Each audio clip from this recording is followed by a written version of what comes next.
It's so confusing when you're preparing to make a camera purchase. There are a zillion different specifications, and each company calls them by different names. Sometimes I wonder if they do it on purpose to confuse us. In this video, I'll explain some of the more common terms from Nikon and Canon, but I've posted a longer list of items on snapchick.com. The list I've got up right now definitely doesn't have everything you could ever think of on it. I'll probably add things as I think of them. Oh, and I've only included Nikon and Canon. I know there are other brands, but Nikon and Canon are the most popular. The table will be easy to find if you visit my site's index. There's a basics section that's where the table will be.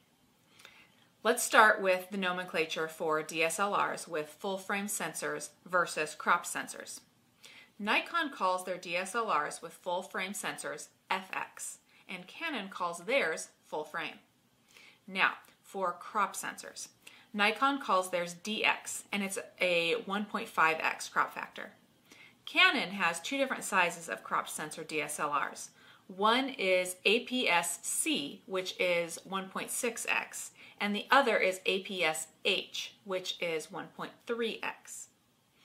When it comes to lenses, let's talk crop sensor first. Both Nikon and Canon have some lenses that are made specifically for their crop sensor DSLRs. Nikon calls these lenses DX, which is convenient because that's what they call the DSLR bodies that have crop sensors. Canon has two different crop sensor DSLRs, but only makes special lenses for the aps-c cameras. These lenses are called EFS. For lenses designed for full-frame cameras, Canon calls them EF. Nikon has no specific designation for these lenses. If the lens doesn't say DX, it is compatible with their full-frame cameras.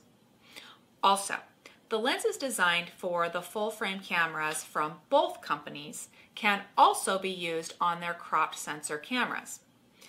Canon's full-frame lenses are also made for use on the aps-h DSLRs, though a crop factor of 1.3x is applied. Now, this may have seemed confusing. I only went over a couple of things, and even my head is spinning a bit. So take a look at the list on snapchick.com. It's much more clear in written form. If you guys have anything that you can think of for me to add to the list, let me know. And of course, let me know if you have any questions.